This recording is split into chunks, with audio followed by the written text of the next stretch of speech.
ಬಿಹಾರ ಚುನಾವಣೆ ಮುಗಿತಾ ಇದ್ದಂತೆ ರಾಜ್ಯದಲ್ಲಿ ಕ್ರಾಂತಿ ಆಗಲಿದೆ ಅನ್ನೋ ಮಾತುಗಳು ಕೂಡ ಕೇಳಿ ಬರ್ತಾ ಇದೆ. ಒಂದು ಕಡೆ ಡಿಸಿಎಂ ಡಿಕೆಶಿ ದೆಹಲಿಗೆ ಭೇಟಿ ನೀಡಿ ಹೈಕಮಾಂಡ್ ನಾಯಕರನ್ನ ಭೇಟಿಯಾಗಿದ್ದಾರೆ. ಇನ್ನೊಂದೆಡೆ ಸಿದ್ದರಾಮಯ್ಯ ಬಣದ ನಾಯಕರು ಫುಲ್ ಆಕ್ಟಿವ್ ಆಗಿದ್ದಾರೆ.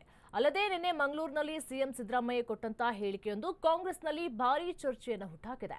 ಅಲ್ಲದೆ ನವೆಂಬರ್ ಕ್ರಾಂತಿಯ ಸುಳಿವು ಸಿದ್ದರಾಮಯ್ಯಗೂ ಸಿಕ್ಕಿದ್ಯಾ ಅನ್ನುವಂತಹ ಚರ್ಚೆ ಕಾಂಗ್ರೆಸ್ನಲ್ಲಿ ನಡೀತಾ ಇದೆ. ಇದರ ಬೆನ್ನಲ್ಲೇ ಕಾಂಗ್ರೆಸ್ನ ಹಲವು ನಾಯಕರು ಸಿಎಂ ಬದಲಾವಣೆ ಕುರಿತು ಮಾತನಾಡಿದ್ದಾರೆ. ಗೃಹ ಸಚಿವ ಪರಮೇಶ್ವರ್ ಮಾತನಾಡಿದ್ದು, ಸಿದ್ದರಾಮಯ್ಯ 2.5 ವರ್ಷ ಸಿಎಂ ಅಂತ ಹೇಳಿಲ್ಲ, ನಾಯಕತ್ವದ ಗೊಂದಲವನ್ನ ವರಿಷ್ಠರು ಬಗೆಹರಿಸಬೇಕು ಅಂತ ಹೇಳಿ ಆಗ್ರಹವನ್ನ ಮಾಡಿದ್ದಾರೆ. ಇನ್ನು ಸಿಎಂ ನಿವಾಸಕ್ಕೆ ಎಂಎಲ್ಸಿ ಬಿಕೆ ಹರಿಪ್ರಸಾದ್ ಭೇಟಿಯನ್ನ ನೀಡಿ ಪ್ರಸ್ತುತ ಬೆಳವಣಿಗೆ ಹಾಗೂ ಅಹಿಂದ ಸಮಾವೇಶದ ಕುರಿತು ಚರ್ಚೆ ನಡೆಸಿದ್ರು. ಸಿದ್ದರಾಮಯ್ಯ ನಾನೇ 5 ವರ್ಷ ಸಿಎಂ ಅಂತ ಹೇಳಿದ್ದಾರೆ. ಸಿಎಂ ಹೇಳಿದ ಮೇಲೆ ನಾವು ಮಾತನಾಡೋಕೆ ಬರಲ್ಲ, ಹೈಕಮಾಂಡ್ ಹೇಳಿದಂತೆ ನಾವು ಪಾಲನೆ ಮಾಡ್ತೇವೆ ಅಂತ ಹೇಳಿ ಸಚಿವ ಶಿವರಾಜ್ ತಂಗಡಗೆ ಹೇಳಿದ್ದಾರೆ. ಇನ್ನು ರಾಜ್ಯಕ್ಕೆ ಸಿದ್ದರಾಮಯ್ಯನವರೇ ಮುಖ್ಯಮಂತ್ರಿ ಆಗಿರಬೇಕು. ಬಹುತೇಕ ಶಾಸಕರು ಮತ್ತು ಸಚಿವರ ಅಭಿಪ್ರಾಯ ಕೂಡ ಇದೇ ಆಗಿದೆ. ಸಿಎಂ ಬದಲಾವಣೆ ಕುರಿತು ನನಗೆ ಮತ್ತು ನಮ್ಮ ತಂದೆಗೆ ಗೊತ್ತಿಲ್ಲ ಅಂತ ಹೇಳಿ ಯತೀಂದ್ರ ಹೇಳಿದ್ದಾರೆ. ಪಕ್ಷದಲ್ಲಿ ಪದೇ ಪದೇ ಪದೇ ನಾನು ಹೇಳಿದ್ದೇನೆ, ಯಾವುದೇ ತೀರ್ಮಾನ ಹೈಕಮಾಂಡ್ನವರು ಮಾಡ್ತಾರೆ ಅಂತ. ಈಗ ಅಷ್ಟು ಹೇಳಿದ ಮೇಲೆ ಮತ್ತೆ ನಾವೆಲ್ಲರೂ ಕೂಡ ಒಂದೊಂದು ಹೇಳಿಕೆ ಕೊಡೋದಕ್ಕೆ ಹೋದರೆ ಅರ್ಥ ಆಗೋದಿಲ್ಲ. ಇದು ಎಲ್ಲಿಗೆ ಹೋಗುತ್ತೋ ಗೊತ್ತಿಲ್ಲ, ಎಲ್ಲಿಗೆ ಮುಟ್ಟುತ್ತೆ ಗೊತ್ತಾಗಲ್ಲ. ನಮ್ಮ ಪಕ್ಷದ ವಿಚಾರದಲ್ಲಿ ಮುಖ್ಯಮಂತ್ರಿಗಳು ಕೂಡ ನಿನ್ನೆ ದಿವಸ ಕ್ಲಾರಿಫೈ ಮಾಡಿದ್ದಾರೆ. ನಾನು ಕೂಡ ನಿನ್ನೆನೂ ನಾನು ಮತ್ತೆ 2ನೇ ಸಾರಿ 3ನೇ ಸಾರಿ ಕೂಡ ಹೇಳಿದ್ದೇನೆ, ಹೈಕಮಾಂಡ್ನಲ್ಲಿ ಏನು ತೀರ್ಮಾನ ಆಗುತ್ತೆ ಅದೇ ಅಂತಿಮ, ಅದನ್ನು ನಾವೆಲ್ಲರೂ ಕೂಡ ಒಪ್ಕೊಳ್ತೀವಿ. ಈಗ ಆ ಪ್ರಶ್ನೆ ನಾನು ಅಂದ್ಕೊಂಡಿರೋದು, ಆ ಪ್ರಶ್ನೆ ಯಾವುದು ಕೂಡ ಉದ್ಭವ ಆಗಿಲ್ಲ. ಸುಮ್ಮನೆ ನಾವುಗಳು ಎಲ್ಲ ಹೇಳಿಕೆಗಳು ಕೊಟ್ಕೊಂಡು ಹೋಗ್ತಾ ಇದ್ರೆ ಆಡಳಿತದ ಮೇಲೆ ಇದು ಪರಿಣಾಮ ಆಗುತ್ತೆ ಅನ್ನೋದನ್ನು ಹೇಳಿದ್ದೇನೆ. ಹಾಗಾಗಿ ಈಗ ಸದ್ಯದ ಪರಿಸ್ಥಿತಿಯಲ್ಲಿ ಅಂಥದ್ದು ಯಾವುದೂ ಪ್ರಶ್ನೆ ನನಗೆ ಗೊತ್ತಿದ್ದ ಹಾಗೆ ಇಲ್ಲ. ಬಟ್ ರಾಜಣ್ಣ ಅವರು ಕೊಟ್ಟಂತ ಹೇಳಿಕೆ ಅಂದ್ರೆ ಕಳೆದ ಬಾರಿ ದೆಹಲಿಯಲ್ಲಿ ಕೊಟ್ಟಂತ ಹೇಳಿಕೆ, ನಿನ್ನೆ ಮಂಗಳೂರಿನಲ್ಲಿ ಕೊಟ್ಟಂತ ಹೇಳಿಕೆ ಸಾಕಷ್ಟು ವ್ಯತ್ಯಾಸ ಕಾಣ್ತಾ ಇದೆ. ಹಾಗಾಗಿ ಸಾಕಷ್ಟು ಪ್ರಶ್ನೆಗಳು ಕೂಡ ಹಾಗೇನೆ ಚರ್ಚೆಗಳು ಅದು ನಿಮಗೆ ವ್ಯತ್ಯಾಸ ಕಾಣಬಹುದು, ನಮಗೇನು ವ್ಯತ್ಯಾಸ ಕಾಣೋದಿಲ್ಲ. 5 ವರ್ಷ ಸಿಎಂ ಸ್ವಲ್ಪ ಮೆದುವಾಗಿದ್ದಾರೆ ಅನ್ನೋದು ಚರ್ಚೆ. ಅದು ಯಾರು ರೇಟಿಂಗ್ ಮಾಡಿದವರು? ಎಲ್ಲ ಸಾಫ್ಟು ಹಾರ್ಡು ಅದೆಲ್ಲ ಗೊತ್ತಿಲ್ಲಪ್ಪ ನನಗೆ. ನಮ್ಮ ಪಕ್ಷದಲ್ಲಿ ಪದೇ ಪದೇ ಪದೇ ನಾನು ಹೇಳಿದ್ದೇನೆ. ಸರ್, ಈಗ ಎಲ್ಲರೂ ಹೇಳೋದು ಅದೇ ಮಾತು, ಹೈಕಮಾಂಡ್ ಏನು ಹೇಳುತ್ತಾ ಅದನ್ನು ಎಲ್ಲರನ್ನೂ ಚಾಚು ತಪ್ಪದೆ ಪಾಲನೆಯನ್ನು ಮಾಡ್ತೀವಿ. ಮುಖ್ಯಮಂತ್ರಿಗಳು ಹೇಳಿದ ಮೇಲೆ ತಂಗಡಿಗೆ ಹೇಳೋಂಥ ಪ್ರಶ್ನೆ ಬರೋಂಗಿಲ್ಲ. ಮುಖ್ಯಮಂತ್ರಿಗಳು, ಉಪಮುಖ್ಯಮಂತ್ರಿಗಳು, ಆ ರಾಜ್ಯದ ಅಧ್ಯಕ್ಷರು ಅವರೇ ಹೈಕಮಾಂಡ್ ಅನ್ನೋ ಹೊತ್ತಿನಾಗ ನಾವು ಹೈಕಮಾಂಡನ್ನು 3ರಷ್ಟು ಅವ್ರು ಹೇಳಿದ ಪಾಲನೆಯನ್ನು ಮಾಡ್ತೀವಿ. ಸರ್, ಈಗ ಎಲ್ಲರೂ ಹೇಳೋದು ಅದೇ ಮಾತು, ಹೈಕಮಾಂಡ್ ಏನು ಹೇಳುತ್ತಾ ಅದನ್ನು ಎಲ್ಲರನ್ನೂ ಚಾಚು ತಪ್ಪದೆ ಪಾಲನೆಯನ್ನು ಮಾಡ್ತೀವಿ. ಮುಖ್ಯಮಂತ್ರಿಗಳು ಹೇಳಿದ ಮೇಲೆ ತಂಗಡಿಗೆ ಹೇಳೋಂಥ ಪ್ರಶ್ನೆ ಬರೋಂಗಿಲ್ಲ. ಮುಖ್ಯಮಂತ್ರಿಗಳು, ಉಪಮುಖ್ಯಮಂತ್ರಿಗಳು, ಆ ರಾಜ್ಯದ ಅಧ್ಯಕ್ಷರು ಅವರೇ ಹೈಕಮಾಂಡ್ ಅನ್ನೋ ಹೊತ್ತಿನಾಗ ನಾವು ಹೈಕಮಾಂಡನ್ನು 3ರಷ್ಟು ಅವ್ರು ಹೇಳಿದ ಪಾಲನೆಯನ್ನು ಮಾಡ್ತೀವಿ. ಸರಿ,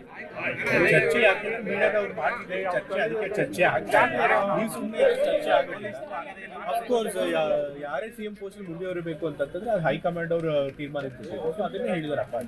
ಬಟ್ ಎಲ್ಲರೂ ಸರ್ ಈಗ ಸಿಎಂ ಬೇರೆ ಚೇಂಜ್ ಆಗ್ತಾರೆ ಅನ್ನೋ ಮಾತು ಸರ್ ಸುದ್ದಿ. ನನಗೆ ಗೊತ್ತಿರೋ ಹಾಗೆ ಪಕ್ಷದಲ್ಲಂತೂ ಸಿಎಂ ಬದಲಾವಣೆ ಬಗ್ಗೆ ಚರ್ಚೆ ಮಾಡಿಲ್ಲ, ಅಥವಾ ನಮ್ಮ ತಂದೆಯವ್ರಿಗಾಗಲಿ ಅಥವಾ ಬೇರೆ ಲೀಡರ್ಗಳಿಗಾಗಲಿ ಸೂಚನೆ ಕೊಟ್ಟಿಲ್ಲ, ನನಗೆ ಗೊತ್ತಿರೋ ಮಾಹಿತಿ. ಸೊ ಹಾಗಾಗಿ ಸದ್ಯದಲ್ಲಿ ಸಿಎಂ ಬದಲಾವಣೆ ಆಗೋದು ನನ್ನ ನಂಬಿಕೆ. ಸೊ ಅದನ್ನೇ ನನಗೆ ಗೊತ್ತಿರೋ ವಿಚಾರ ಅಷ್ಟೇ. ನೀವು ಕೊಟ್ಟಿದ್ದಂತ ಅನಿವಾರ್ಯ ಅಂತ ಹೇಳಿದ್ರು ರಾಜಣ್ಣ ಅವರು. ಸಿದ್ದರಾಮಯ್ಯ ಅವರು ಈ ಪ್ರಸ್ತುತ ಪರಿಸ್ಥಿತಿಯಲ್ಲಿ ಕಾಂಗ್ರೆಸ್ ಪಕ್ಷಕ್ಕೆ ಅನಿವಾರ್ಯ ಅಂತ ಒಂದು ಮಾತನ್ನು ಹೇಳಿದ್ದಾರೆ. ಅಫ್ಕೋರ್ಸ್ ಅದು ಬಹಳಷ್ಟು ಕಾಂಗ್ರೆಸ್ ಪಕ್ಷದ ನಾಯಕರು ಮತ್ತು MLAಗಳ ಅಭಿಪ್ರಾಯ ಆಗಿದೆ, ಅದನ್ನೇ ನಾನು ಕೂಡ ರೀಟ್ರೇಟ್.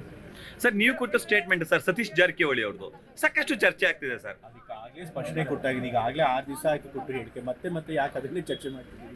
ನಾನು ಹೇಳಾಗಿದೆ, ಅದಕ್ಕೆ ಬಗ್ಗೆ ಸ್ಪಷ್ಟನೆ ಕೊಟ್ಟಿದ್ದೀನಿ. ಮತ್ತೆ ಅದ್ರ ಬಗ್ಗೆ ಸರ್ ಇದ್ರ ಜೊತೆಗೆ ಸರ್ ಮುನಿಯಪ್ಪ ಅವ್ರ ವಿಚಾರ ಸರ್. ಈಗ ಮುನಿಯಪ್ಪ ಅವರು ಕೂಡ ದಲಿತ ಸಿಎಂ ಆಗಬೇಕು ಅನ್ನೋ ಕೂಗು ಸರ್.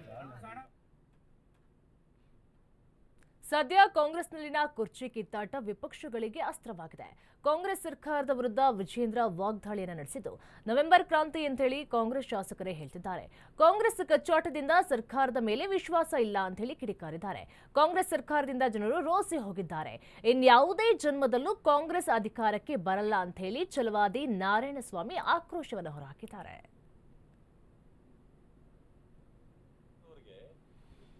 ಒಂದಂತೂ ಸತ್ಯ, ಮುಖ್ಯಮಂತ್ರಿಗಳು ಇವರ ಸಚಿವ ಸಂಪುಟದ ಸದಸ್ಯರ ಒಳಜಗಳದಿಂದ ಮುಖ್ಯಮಂತ್ರಿಗಳ ಬಗ್ಗೆ ವಿಶ್ವಾಸ ಹೊರಟೋಗಿರೋದ್ರಿಂದ ಇವತ್ತು ಆಡಳಿತ ಅಂತಕ್ಕಂಥ ಸಂಪೂರ್ಣವಾಗಿ ಕುಸಿದು ಬಿದ್ದಿದೆ. ಇದು ನಾನು ಹೇಳ್ತಾ ಇಲ್ಲ, ಸ್ವತಃ ಒಂದು ಜವಾಬ್ದಾರಿ ಸ್ಥಾನದಲ್ಲಿರುವಂತಹ ಗೃಹ ಸಚಿವರು ಜಿ ಪರಮೇಶ್ವರ್ ಅವರೇ ನೆನ್ನೆ ದಿನ ಹೇಳಿದ್ದಾರೆ. ಹೇಳಿಕೆಗಳನ್ನು ನಿಲ್ಲಿಸದೆ ಹೋದರೆ ಇದು ಪರಿಣಾಮ ಆಡಳಿತದ ಮೇಲೆ ಬೀಳ್ತಾ ಇದೆ ಅನ್ನೋದನ್ನ ಪರಮೇಶ್ವರ್ ಅವರು ಒಪ್ಕೊಂಡಿದ್ದಾರೆ. ಹಾಗಾಗಿ ರಾಜ್ಯದ ಜನತೆಗೆ, ಬಡವರಿಗಾಗ್ಲಿ ರೈತರಾಗ್ಲಿ, ಈ ಸರ್ಕಾರ ಮುಖ್ಯಮಂತ್ರಿಗಳು ಯಾರು ಇರ್ತಾರೆ, ಯಾರು ಬದಲಾವಣೆ ಆಗ್ತಾರೆ ಇದ್ರ ಬಗ್ಗೆ ಆಸಕ್ತಿ ಇಲ್ಲ. ಈ ಸರ್ಕಾರದ ಬಗ್ಗೆ ಸಂಪೂರ್ಣ ವಿಶ್ವಾಸನ ಕಳೆದುಕೊಂಡಿದ್ದಾರೆ. DK ಶಿವಕುಮಾರ್ ಅವರಿಗೆ ಹೈಕಮಾಂಡ್ ಸಿದ್ದರಾಮಯ್ಯನವರ ಅಥವಾ ಡೆಲ್ಲಿನಲ್ಲಿ ಹೈಕಮಾಂಡ್ ಇದೆಯಾ ಅಂತ ಅವ್ರನ್ನ ಪ್ರಶ್ನೆ ಮಾಡಲಿಕ್ಕೆ ಬಯಸ್ತೇನೆ. ಸಿದ್ದರಾಮಯ್ಯನವರು ವಾರಕ್ಕೊಂದು ಸ್ಟೇಟ್ಮೆಂಟ್ ಮಾಡ್ತಾರೆ. ಅವ್ರಿಗೆ ಪಾಪ ವಯಸ್ಸಿನ ಸಮಸ್ಯೆ ಇರಬೇಕು. ಯಾವ ಕಾಲದಲ್ಲಿ ಏನು ಮಾಡ್ತಾರೋ ಗೊತ್ತಿಲ್ಲ. 14ರಲ್ಲಿ ಹೇಳಿದ್ರು ಇನ್ನು ಮುಂದೆ ಯಾವ ಚುನಾವಣೆಯಲ್ಲೂ ನಾನು ಸ್ಪರ್ಧೆ ಮಾಡಲ್ಲ ಅಂತ. ಇನ್ನೂ ಸ್ಪರ್ಧೆ ಮಾಡ್ತಾನೆ ಇದ್ದಾರೆ. ಈಗಲೂ ನಿನ್ನೆ ಯಾರೋ ಕೇಳಿದಾಗ ಹೇಳಿದ್ದಾರೆ, ನನ್ನ ಸ್ನೇಹಿತರುಗಳು ಎಲ್ಲರೂ ನನಗೆ ಒತ್ತಾಯ ಮಾಡ್ತಾ ಇದ್ದಾರೆ ಇನ್ನೊಂದ್ಸಾರಿ ಸ್ಪರ್ಧೆ ಮಾಡಬೇಕು ಅಂತ. ನಿಮ್ಮನ್ನ ಸ್ಪರ್ಧೆ ಮಾಡಿದ್ರು ಅಷ್ಟೇ, ನೀವು ಏನು ಮಾಡಿದ್ರು ಇನ್ನಷ್ಟೇ. ನೀವು ಈ ಜನ್ಮದಲ್ಲಿ ಇನ್ನು ಅಧಿಕಾರಕ್ಕೆ ಬರೋದಿಲ್ಲ, ಇದೇ ಕೊನೆ. ಇನ್ನು ಜನ ನಿಮ್ಮನ್ನ ನಂಬೋದಿಲ್ಲ. ನೋಡಿ ಯಾವ ಮಟ್ಟಕ್ಕೆ ಇವರು ಈ ರಾಜ್ಯವನ್ನ ಕೊಂಡೊಯ್ದ್ರು ಅಂದ್ರೆ, ಪಕ್ಕದ ಆಂಧ್ರ ಪ್ರದೇಶದ ಮುಖ್ಯಮಂತ್ರಿ ಹೇಳ್ತಾರೆ, ಇಂಡಸ್ಟ್ರಿಯಲ್ಲಿ ನಾನು ಹೀಗೆ ಮಾಡ್ತಿದ್ದೇನೆ, ಯುವಕರಿಗಾಗಿ ಇಂಥದ್ದನ್ನು ಕೊಡ್ತಿದ್ದೇನೆ, ಜಮೀನುಗಳನ್ನ ಹಂಚ್ತಾ ಇದ್ದೇನೆ, ಈ ಓವರ್ ಆಲ್ ಡೆವಲಪ್ಮೆಂಟ್ ಅನ್ನ ಹೀಗೆ ಮಾಡ್ತಿದ್ದೇನೆ ಅವ್ರು ಹೇಳ್ತಾರೆ. ನಮ್ಮ ಮುಖ್ಯಮಂತ್ರಿ ಹೇಳ್ತಾರೆ 10 kg ಅಕ್ಕಿ ಕೊಡ್ತಿದ್ದೀನಿ, ಬೇಕಾ ಬೇಡ? ಇದ ಮಾನ್ಯ ಮುಖ್ಯಮಂತ್ರಿಗಳೇ, ರಸ್ತೆಗಳ ಗುಂಡಿಗಳೆಲ್ಲ ಮುಚ್ಚಿ ಚೆನ್ನಾಗಿಡ್ತೇನೆ, ಬೇಕಾ ಬೇಡ ಅಂತ ಕೇಳ್ಬೇಕು ನೀವು. ಯುವಕರೇ, ನಿಮಗೆಲ್ಲ ಇಂಡಸ್ಟ್ರಿ ಅದು ಇದು ಹಾಕೊಡ್ತೇನೆ, ಸಾಲ ಕೊಡ್ತೇನೆ, ಬೇಕಾ ಬೇಡವೋ ಅಂತ ಕೇಳಬೇಕು ನೀವು. ಉದ್ಯೋಗ ಸೃಷ್ಟಿ ಮಾಡ್ತಾ ಇದ್ದೇನೆ, ನಿಮಗೆ ಬೇಕಾ ಬೇಡವೋ ಅಂತ ಕೇಳಬೇಕು ಅಲ್ವಾ? ರೈತರಿಗೆ ಇಂತಿಂತ ಸವಲತ್ತುಗಳನ್ನು ಕೊಡ್ತಿದ್ದೆ. ರಾಜ್ಯ ಕಾಂಗ್ರೆಸ್ನಲ್ಲಿ ನವೆಂಬರ್ ಕ್ರಾಂತಿ ಕಿಚ್ಚು ಧಗಧಗನೆ ಹೊತ್ತುರಿತಾ ಇದೆ. ಇದರ ನಡುವೆಯೇ ದಲಿತ ಸಿಎಂ ಕೂಗು ಕೂಡ ಕೇಳಿ ಬರ್ತಾ ಇದೆ. ಸಿದ್ದರಾಮಯ್ಯ ಉತ್ತರಾಧಿಕಾರಿ ಚರ್ಚೆ ಬೆನ್ನಲ್ಲೇ ದಲಿತ ಸಚಿವರು ಹೈ ವೋಲ್ಟೇಜ್ ಮೀಟಿಂಗ್ ಅನ್ನು ನಡೆಸಿದ್ದಾರೆ. ಸಚಿವರಾದ HC ಮಹದೇವಪ್ಪ ಮತ್ತು ಪರಮೇಶ್ವರ್ ಬ್ರೇಕ್ಫಾಸ್ಟ್ ಮೀಟಿಂಗ್ ಅನ್ನು ಮಾಡಿದ್ದಾರೆ. ಇದು ಭಾರಿ ಕುತೂಹಲವನ್ನ ಕೂಡ ಮೂಡಿಸಿದೆ. ಸಭೆಯ ನಂತರ ಮಾತನಾಡಿರುವಂತಹ ಪರಮೇಶ್ವರ್, ಮುಂದಿನ ದಿನಗಳಲ್ಲಿ ದಲಿತ ಸಮಾವೇಶ ಮಾಡ್ತೇವೆ. ಕಾಂಗ್ರೆಸ್ ಜೊತೆ ದಲಿತ ಸಮುದಾಯ ಒಟ್ಟಿಗೆ ಇರಬೇಕಾದ್ರೆ ದಲಿತ ಸಮಾವೇಶವನ್ನ ಮಾಡಬೇಕು ಅಂತ ಪರಮೇಶ್ವರ್ ಹೇಳಿದ್ದಾರೆ. ಇನ್ನು ಸಮಯ ಬಂದಾಗ ಏನು ಮಾತನಾಡ್ತೇವೆ. ಸಮಾವೇಶ ಮಾಡೋದು ದಲಿತರ ಮೂಲಭೂತ ಹಕ್ಕು ಅಂತ ಹೇಳಿ ಸಚಿವ HC ಮಹದೇವಪ್ಪ ಹೇಳಿದ್ದಾರೆ. ಅವರು ಒತ್ತಾಯ ಮಾಡೋದು ತಪ್ಪಿದ್ಯಾ? ತಪ್ಪಿದೆ ಅಂತ ಹೇಳಿದ್ರೆ ಅದಕ್ಕೆ ಉತ್ತರ ಕೊಡೋಣ. ಅವ್ರ ಅಭಿಪ್ರಾಯಗಳು ಹೇಳ್ತಾ ಇರ್ತಾರೆ. ಈಗ ಬಹಳ ಜನ ಬೇರೆ ಬೇರೆ ಅಭಿಪ್ರಾಯಗಳು ಹೇಳ್ತಾ ಇದಾರಲ್ಲ, ಈಗ ಅದೇ ತರ ಅವರು ಹೇಳಿರ್ತಾರೆ. ನೋಡಿ, ಬಹಳ ಜನ ಸಮರ್ಥರಿದ್ದಾರೆ ನಮ್ಮ ಪಾರ್ಟಿಯಲ್ಲಿ. ನಾವು ಕಾಂಗ್ರೆಸ್ ಪಾರ್ಟಿ ಈ ದೇಶಕ್ಕೆ ಎಷ್ಟು ಜನ ಮುಖಂಡರನ್ನ ಹುಟ್ಟಾಕಿದೆ ಹೇಳಿ. ಬಹಳ ಅನೇಕ ಜನ ಬೇರೆ ಬೇರೆ ಪಕ್ಷಕ್ಕೆ ಹೋಗಿ ದೊಡ್ಡವರಾಗ್ಬಿಟ್ರು. ಇಲ್ಲಿಂದ ಟ್ರೈನಿಂಗ್ ನಮ್ದೊಂಥರ ಟ್ರೈನಿಂಗ್ ಸ್ಕೂಲ್ ಇದ್ದಂಗೆ. ನಮ್ದು ಎಲ್ಲ ಟ್ರೈನಿಂಗ್, ಎಲ್ಲ ಪಕ್ಷದವ್ರಿಗೂ ಟ್ರೈನಿಂಗ್ ಮಾಡಿ ಕಳಿಸ್ತಾ ಇರ್ತಾರೆ. ಆದ್ರಿಂದ ಬಹಳ ಜನ ಮುಖಂಡರುಗಳು ಸಮರ್ಥರಿದ್ದಾರೆ. ಆದ್ರೆ ಅದರಲ್ಲಿ ಯಾರನ್ನ ಆಯ್ಕೆ ಮಾಡ್ಕೋಬೇಕು ಅದು ನಮ್ಮ ಹೈಕಮಾಂಡಿಗೆ ಬಿಟ್ಟಿತ್ತು. ಒಂದು ವೇಳೆ ಅಂತ ಸಂದರ್ಭ ಬಂದ್ರೆ, ಈಗ ನನಗ್ ತಿಳಿದಂಗೆ ಅಂತ ಸಂದರ್ಭ ಇಲ್ವೇ ಇಲ್ಲ. ಅವರು ಒತ್ತಾಯ ಮಾಡೋದು ತಪ್ಪಿದ್ಯಾ? ತಪ್ಪಿದೆ ಅಂತ ಹೇಳಿದ್ರೆ ಅದಕ್ಕೆ ಉತ್ತರ ಕೊಡೋಣ.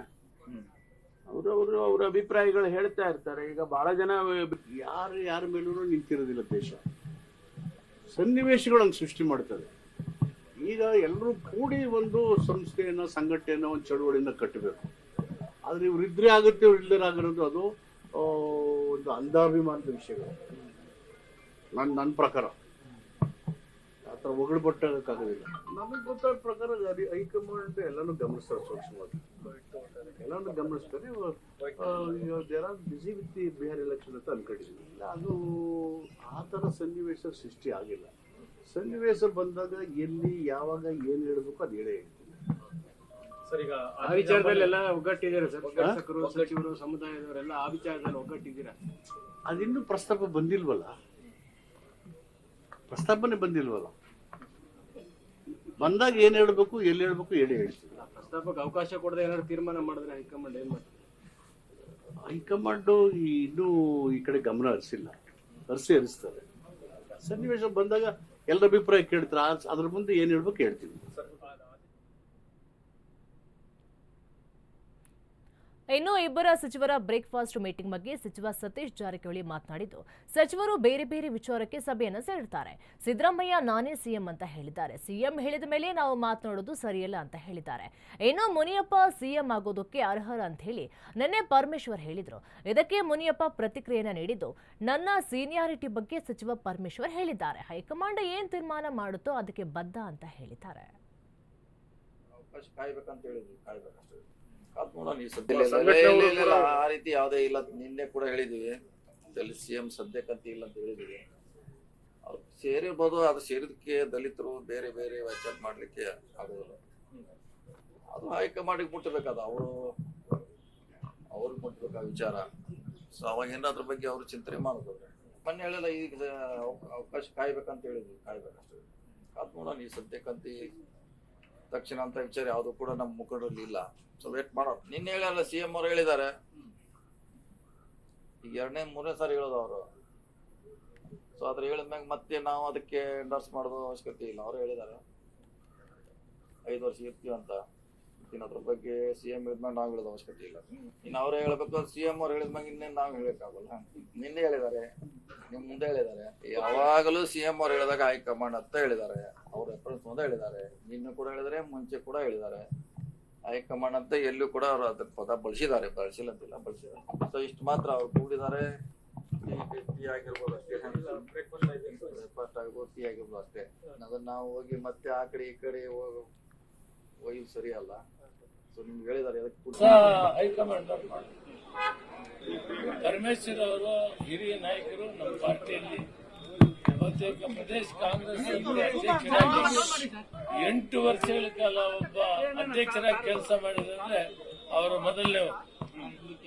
ನಮ್ಮ ಸಮಾಜದಲ್ಲಿ ಮೊದಲು ಉಪಮುಖ್ಯಮಂತ್ರಿಯಾಗಿ ಕೆಲಸ ಮಾಡಿದ್ದಾರೆ, ಹೋಮ್ ಮಿನಿಸ್ಟರ್ ಕೆಲಸ ಮಾಡ್ತಾ ಇದ್ದಾರೆ. ಅವರು ಕೂಡ ಸೀನಿಯರ್ ಇದ್ದಾರೆ, ಅರ್ಹರಿದ್ದಾರೆ, ಅದರಲ್ಲಿ 2ನೇ ಮಾತಿಲ್ಲ. ಅವರ ಅಭಿಪ್ರಾಯನ ಅವ್ರು ಹೇಳಿದ್ದಾರೆ.